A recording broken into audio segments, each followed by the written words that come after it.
Diana Carter, at 45 years old, carried the kind of confidence that only decades of hard work and perseverance could build.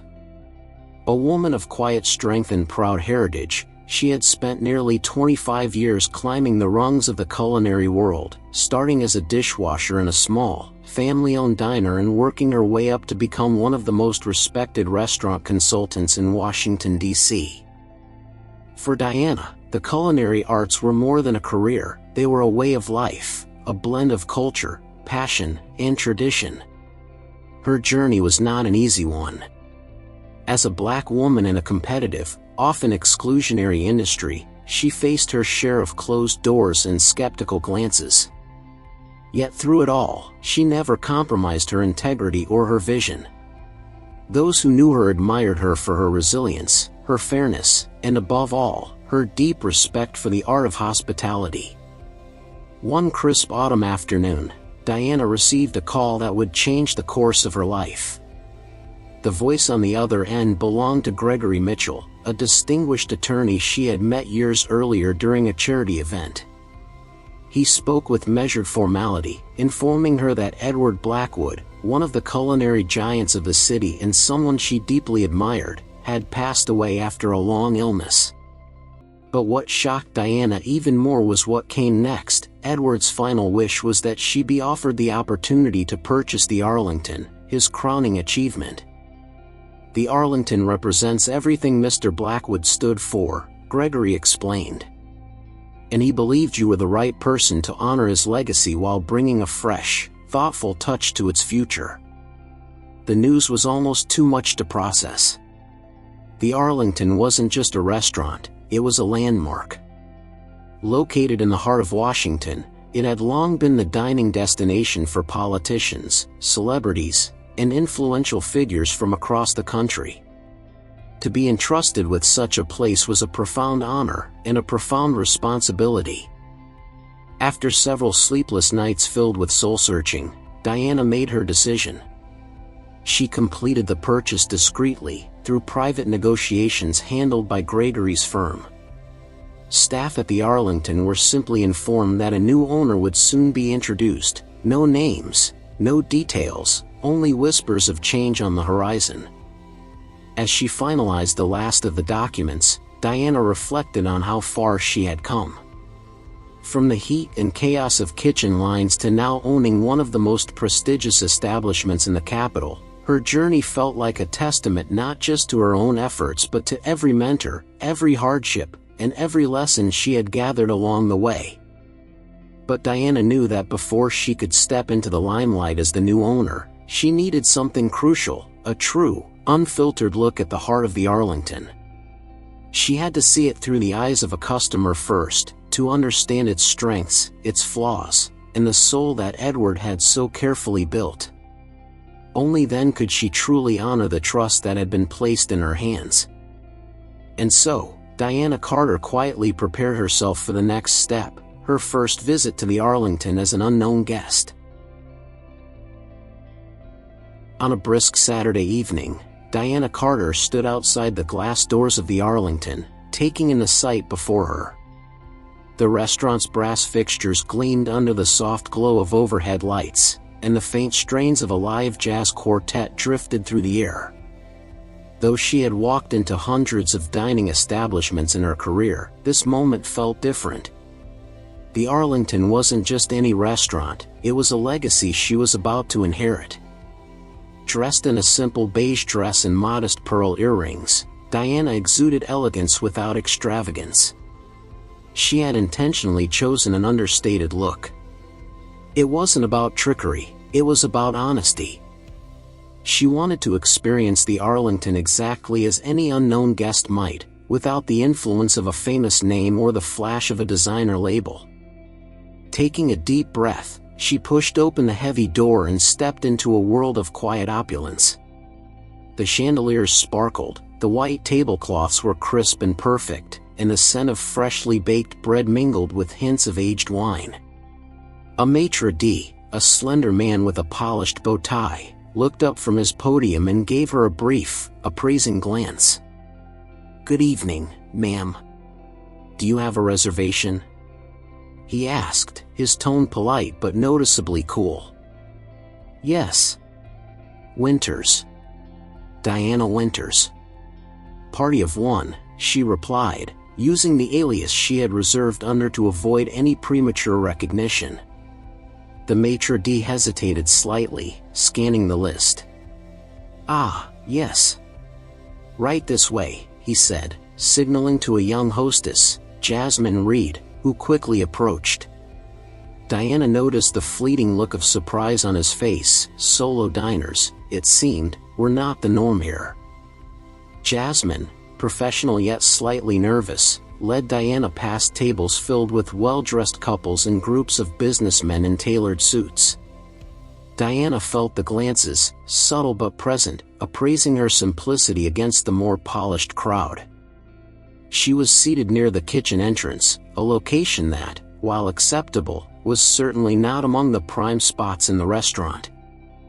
As she settled into her chair, Diana took in every detail, the attentive but mechanical movement of the servers, the polished choreography between courses, the exquisite presentation of each plate that floated out of the kitchen. It was a theater of efficiency and refinement, yet something subtle nagged at her trained instincts. The warmth, the soul, that had once defined Edward Blackwood's vision seemed dulled, almost mechanical. Her server, Ethan Brooks, approached with a reserved smile. His demeanor was courteous but lacked the spark she observed him show to the tables hosting guests adorned in glittering jewelry or expensive watches. "Good evening, ma'am. My name is Ethan. Can I start you off with something from the bar?" he asked. Diana smiled warmly and ordered a neat pour of their house bourbon, a small but telling test of the bar's quality. As she waited, she observed the floor manager, Bradley Coleman, a sharply dressed man with silver hair and a commanding presence, as he floated from table to table, adjusting his charm like a suit tailored to fit each guest's social standing. Tonight wasn't about asserting her ownership. It was about learning, about seeing the truth beneath the polished surface. Diana Carter had begun her quiet assessment of the empire she was soon to command. As Diana Carter settled into her modest table near the kitchen doors, she took careful note of the restaurant's pulse. The Arlington was certainly efficient, servers glided between tables like dancers on a stage, but something deeper was missing. Hospitality, she believed, wasn't merely about precision, it was about connection, the kind that made guests feel like more than a reservation number. Before long, her server, Ethan Brooks, returned with her bourbon, setting it down with mechanical courtesy. "Will you be dining from the chef's tasting menu tonight, ma'am?" he asked. "I would love to," Diana replied warmly. "And I'll take the wine pairings as well." Ethan blinked, a flicker of surprise crossing his face. The tasting menu, priced well over $200 per person with wine pairings, clearly wasn't what he had expected her to order.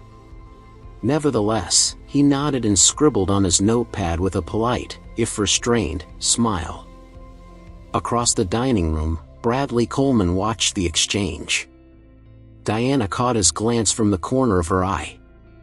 Dressed in an impeccable gray suit and a carefully knotted tie, Bradley oozed confidence. Yet there was a sharpness to his movements, a subtle calculation in how he interacted with each table.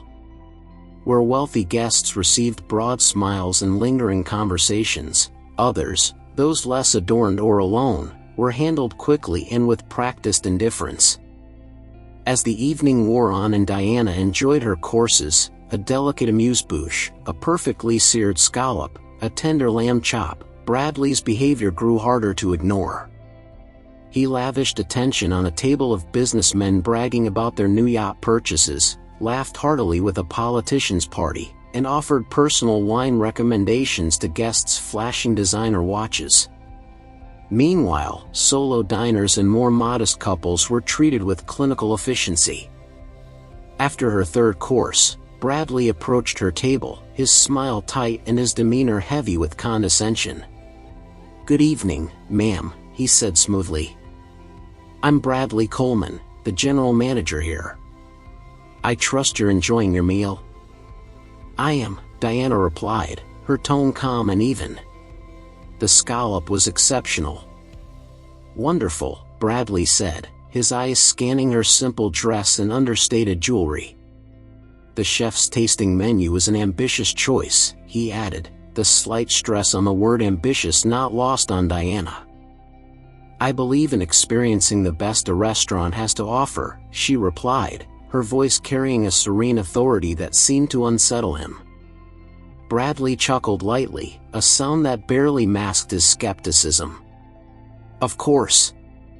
Please let me know if you need anything else, within reason, he said, the faintest trace of mockery curling at the edge of his words. Diana offered a polite smile and watched him stroll away toward a group of senators, his posture loosening, his demeanor becoming almost sycophantic. She made a mental note. Bradley's true loyalty wasn't to the restaurant's standards or its guests, it was to status, money, and appearances. Tonight, the Arlington had shown its polished surface. But Diana Carter was beginning to see the cracks running deep beneath its glossy veneer.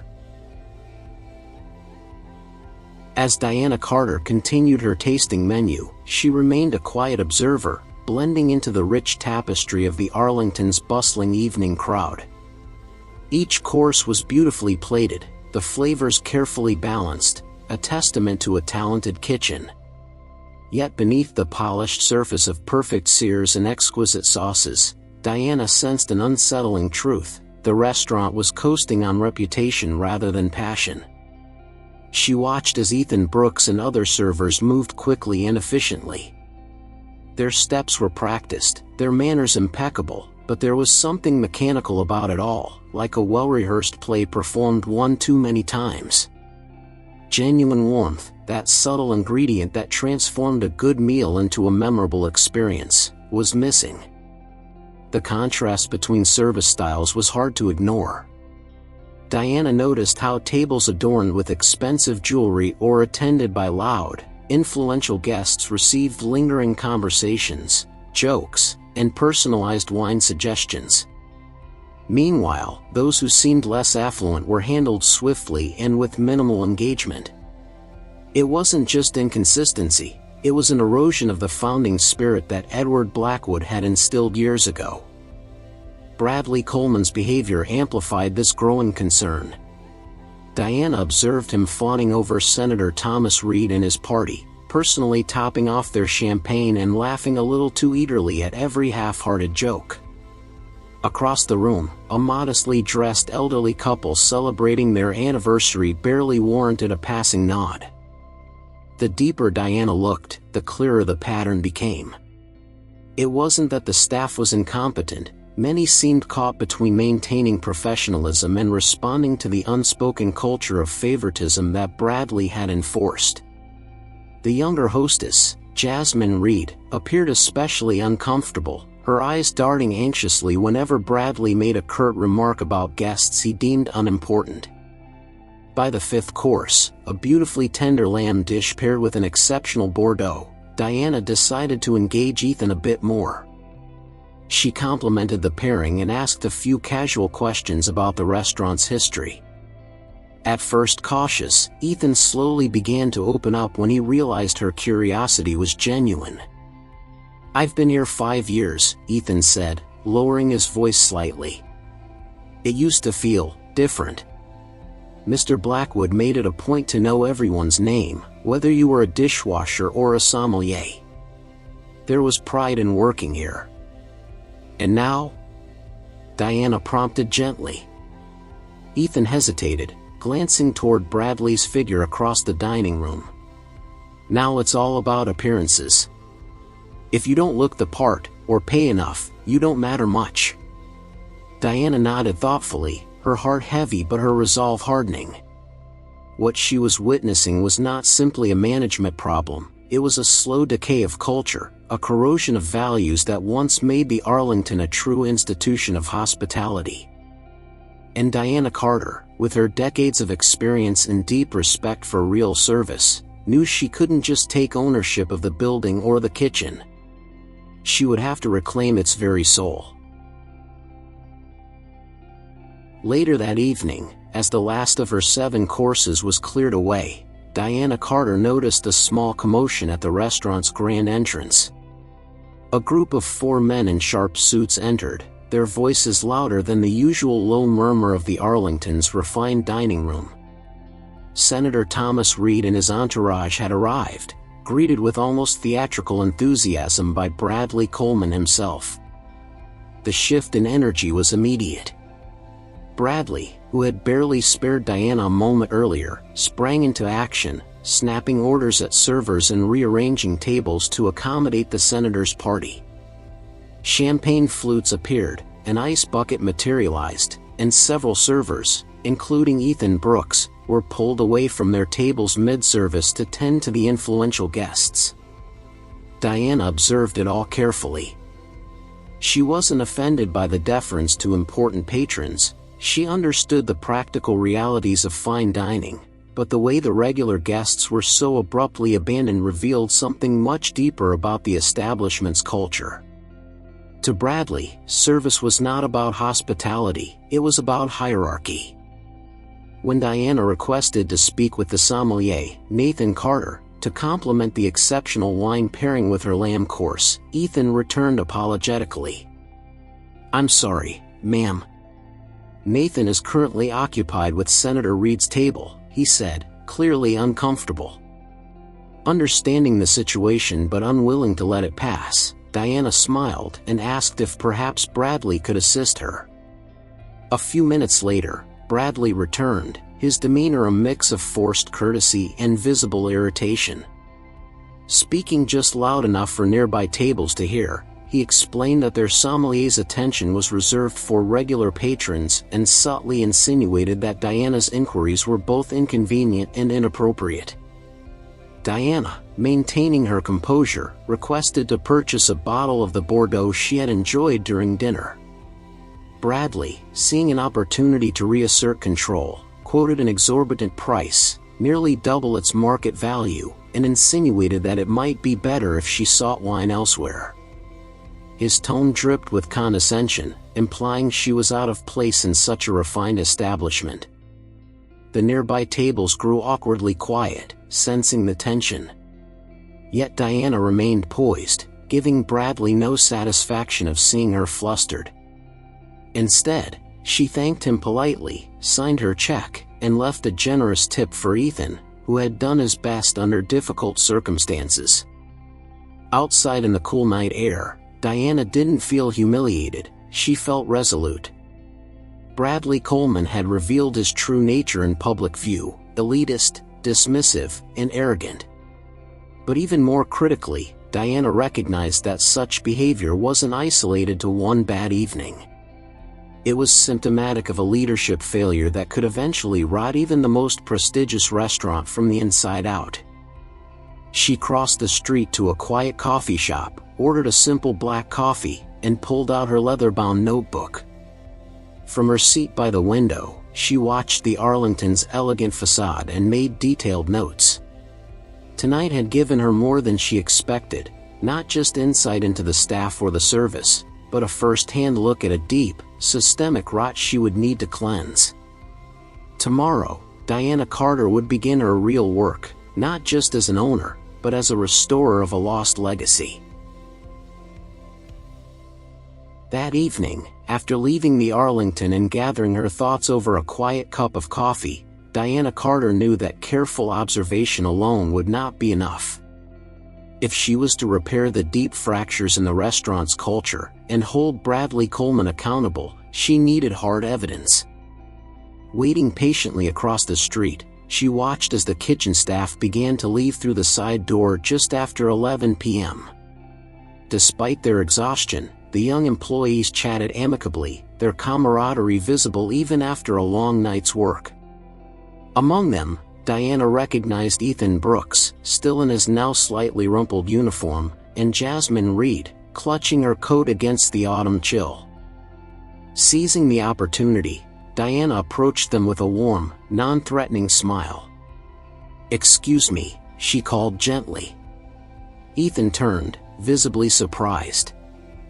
Ms. Winters, Carter, he corrected himself hastily, remembering her reservation name. I just wanted to say thank you, Diana said sincerely. And, if you're willing, I'd love to hear more about what it's like working at the Arlington. First rounds on me. The offer was met with cautious glances at first.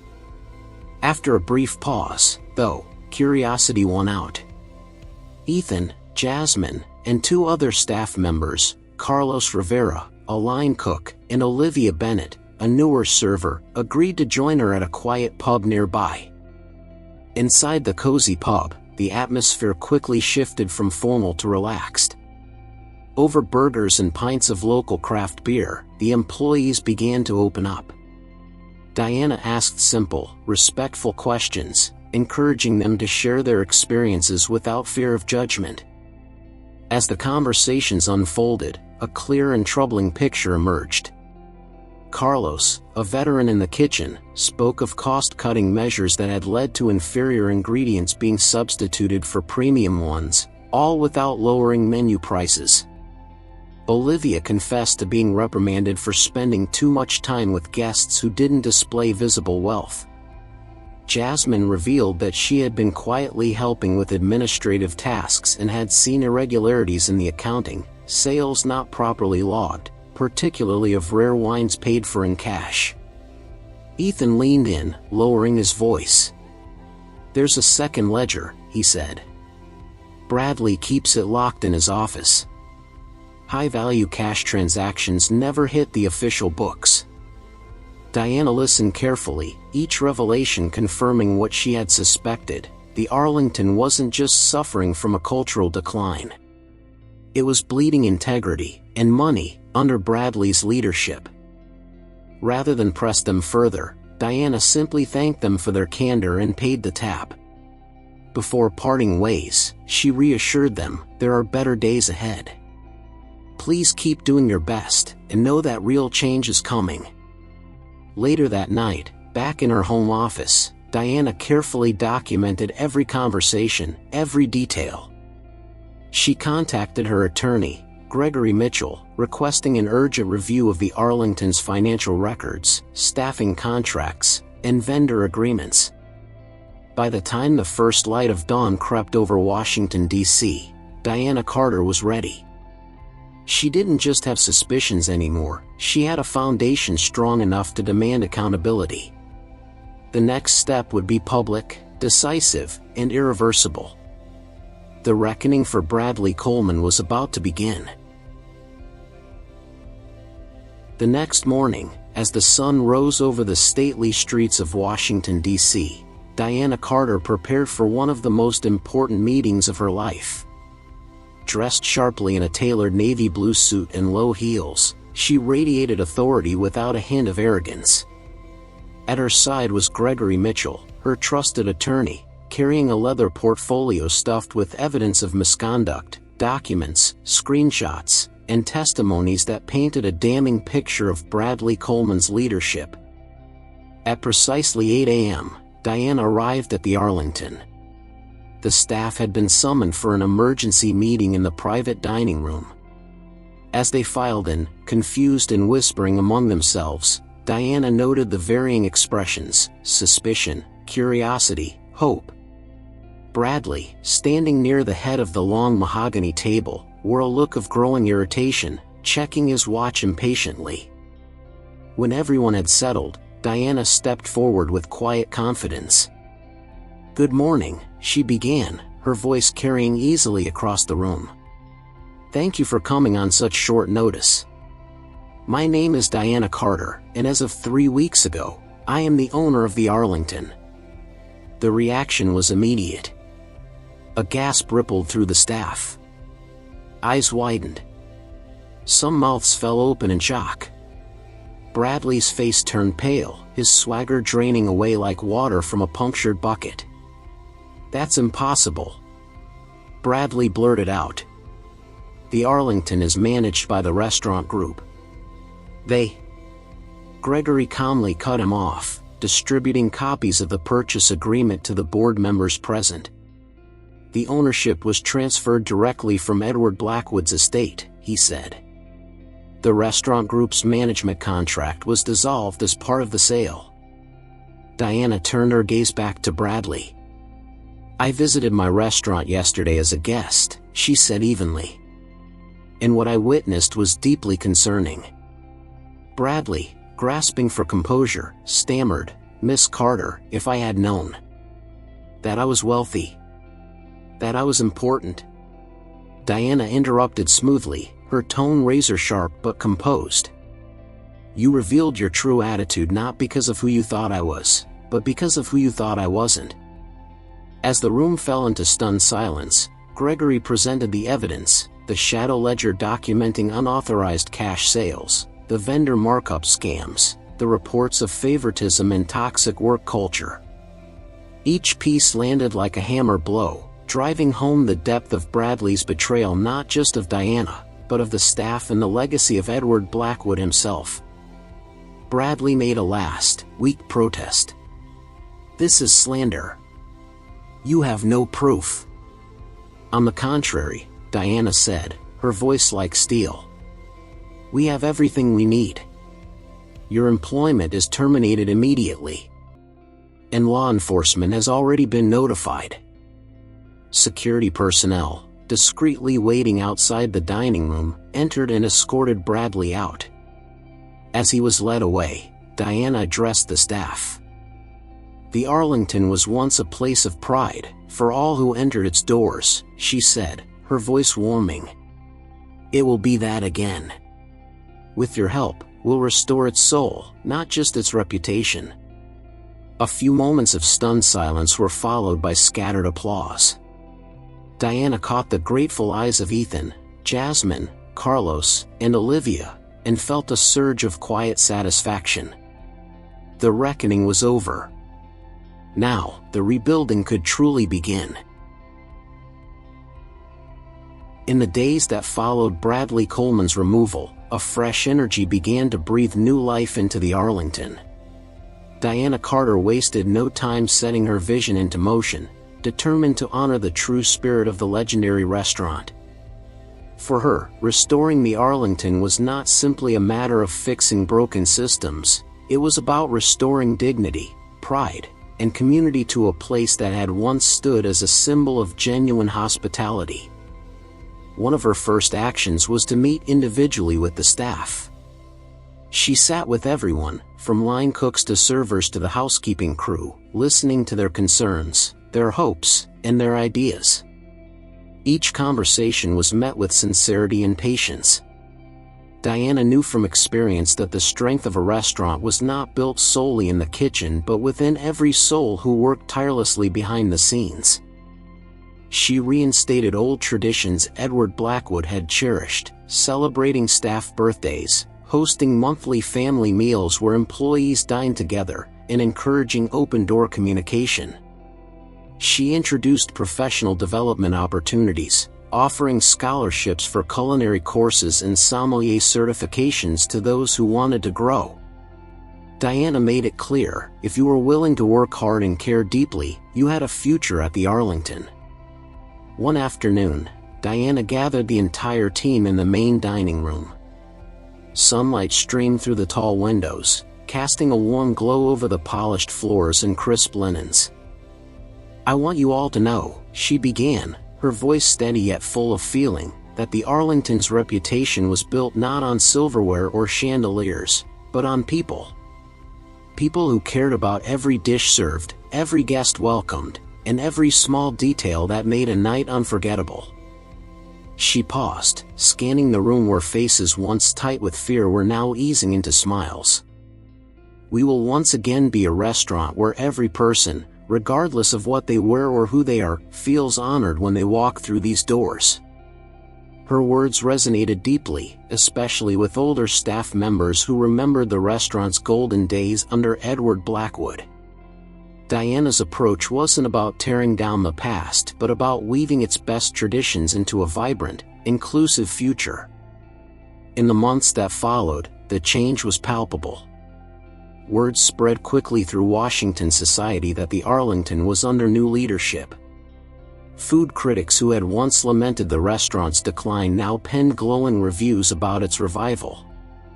Regulars who had drifted away returned, and new patrons, young families, retirees celebrating anniversaries, even students splurging for special occasions, found themselves welcomed with the same genuine warmth.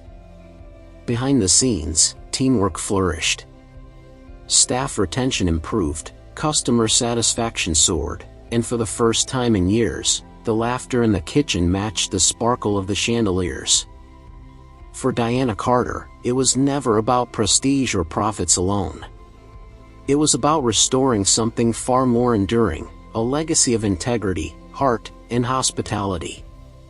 And as she stood one evening by the entrance, watching the restaurant she now called home bustle with life, she knew without a doubt, the Arlington's best days were still ahead.